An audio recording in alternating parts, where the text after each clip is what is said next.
Hello everyone, I'm Kana Taku. I enjoyed attending conferences before the COVID-19 pandemic, where we could freely travel, go to a museum, or dine with our colleagues. I particularly liked the APA, the annual conference for the American Psychological Association. I presented many posters and symposiums there since 2006, but the one I attended in Chicago back in 2019 turned out to be the last conference I attended in person before the pandemic. In my last YouTube episode 29, I talked about step-back consultation and pretty much decided not to do a traditional presentation anymore. Well, this summer, I got an opportunity to virtually participate in the APA's main stage interview while I was still in Japan. I've never done an interview for my research, so I thought, maybe I should do it. It turned out the recording was quite fun. The questions they prepared for us were excellent and made me think about what psychologists can do during the pandemic. So, I wanted to provide a quick summary of this before I forget. The event was called The Science of Bouncing Back from Adversity. Two moderators, Miss Kate Snow and Kim Mills, guided our interviews. The whole talk was designed to take a deeper look at how humans can grow from adversity and how that can help us in the future. There were 6 of us, and I was invited to speak about PTG, or post-traumatic growth. The first question was basically what PTG is about. What does PTG look like? So I said the PTG is a process and not just an outcome. It is related to how people approach the rest of their lives. It's not a matter of experiencing PTG once as an end goal and therefore moving on. Instead, for some people who experienced life-changing trauma, like losing their loved ones, PTG continues for the rest of our lives. The second question was the one that really made me think, which is, what's the first step toward growth after trauma? I was tempted to explain what we have in the PTG theoretical model, which is how the trauma shakes up and challenges our core beliefs. But instead, I said that the first step should be to stop comparing our lives before and then after the trauma, because traumatic events oftentimes wipe out our previous understanding of the world. When I really think about it, there really is nothing that we can directly compare. That's why PTG is an irreversible and transformative process. It's only through rebuilding new perspectives or reconstructing our sense of the world that we begin to experience growth.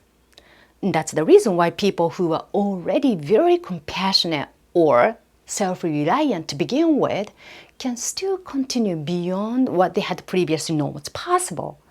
So there should be no ceiling for personal growth. So I'm glad I was able to say that during the interview. The third question was prompted by the fact that it feels like there isn't light at the end of the tunnel for this pandemic.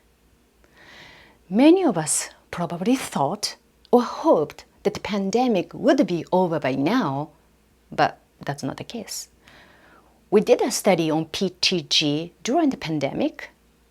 What we found was that the overall levels of PTG were low when compared to previous studies. This could be due to the responses from the earlier phase of the pandemic, but another reason is that the pandemic doesn't have a clear closure. Overall, we have an easier time recognizing growth when there is closure to our experiences. If there is a point in time that is clearly behind us, then we may be able to tell how we changed. It's harder to recognize growth while still in the middle of our journey. So, what we can do is that we can take the time to remind ourselves that it's not unusual to feel a lack of growth right now during the pandemic. But it does not mean we are not experiencing it. It's just hard to see. So we can recognize and respect the small things people do as a sign of PTG in our everyday lives. There are a few other good questions, like if PTG is something that requires support from a trained professional, and if we need to be resilient to experience PTG. I told them that we can remind ourselves that experiencing PTG is not mandatory and should not always be expected.